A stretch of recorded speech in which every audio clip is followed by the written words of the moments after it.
आमंत्रण फक्त राम भक्तांनाच असेल असं अतुल सावे यांनी म्हटलंय। अतुल सावे यांनी या दरम्यान विरोधकांना टोला लगावलाय। राम भक्त असल्यास नक्की आमंत्रण येईल असं देखील अतुल सावेंनी म्हटलंय। या संदर्भात भाजप मंत्री अतुल सावे यांच्याशी संवाद साधलाय आमचे प्रतिनिधी सचिन बडे। देशभरामध्ये राम निर्माण मंदिराची जी तयारी आहे ती जोराशोरात सुरू आहे आणि यामुळे कुठेतरी देशामध्ये एक चैतन्याचं वातावरण आहे। छत्रपती संभाजीनगरामध्ये सुद्धा प्रभू श्री रामांच्या आणि सीतामातेच्या चरणपादुका आलेल्या होत्या दर्शनासाठी, त्या या ठिकाणी दाखल झालेल्या आहेत।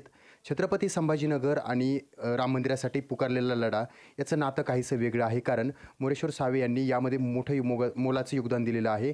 आपल्यासोबत या ठिकाणी अतुल सावे आहेत, जाणून घेऊयात। आस्थेचा आणि अस्मितेचा हा प्रश्न आहे, मात्र विरोधक याला म्हणतात की भाजप हा एक इव्हेंट करत आहे ना, याचा फायदा आगामी निवडणुकांसाठी घेत आहे। काही वर्षापूर्वींची स्थिती तुम्ही पाहता, लढाई लढली त्यानंतर यशस्वी आज मंदिर बनतंय, तर त्यानंतर असं त्याला एक डाग लावला जातो। हा डाग आहे का नेमकं हे काय परिस्थिती?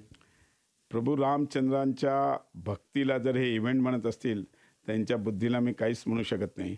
राम हा प्रत्येक माणसाच्या मनामध्ये आहे आणि आपणही आज कुठेही गेलो तर राम राम असं म्हणतो, आणि जर ह्याला ते रामाच्या भक्तीला जर इव्हेंट म्हणत असतील तर खरोखर दुर्दैव आहे आपल्या देशाचं।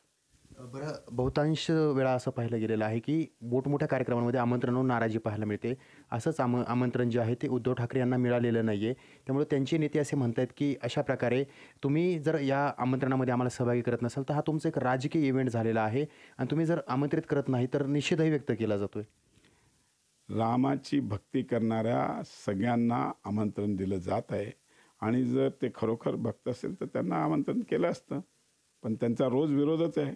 राम मंदिरच्या स्थापनेपासून प्रत्येक गोष्टीला ते इव्हेंट म्हणून म्हणतात।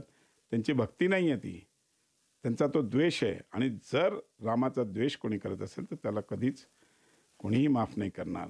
राम हे प्रत्येकाच्या मनामनात आहे, आणि जर ते राम भक्त असतील तर नक्कीच त्यांना पण आमंत्रण येईल। सचिन बडे, लोकशाही मराठी, छत्रपती संभाजीनगर।